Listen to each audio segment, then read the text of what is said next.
Welcome back to the Killer Tips to Business Investment Part 2. The very first thing you should be looking at will be the culture of the office. Does the company have a code of honor or somewhat similar mission, vision, goals? A code of honor is a set of rules which are agreed on by everyone in the company, committing to bringing the company forward. Then get to know how the business works and talk to the employees. This can help you predict the management style of the business. Do you agree that unity produces strength?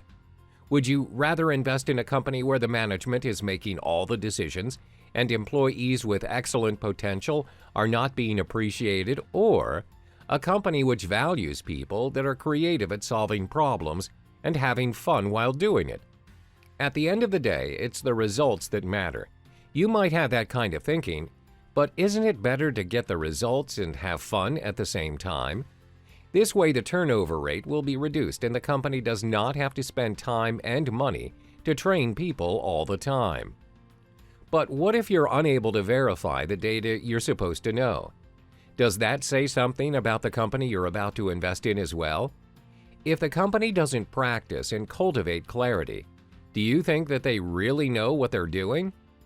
If a sea wanderer does not know how to navigate the sea, do you think they can escape from heavy storms in time?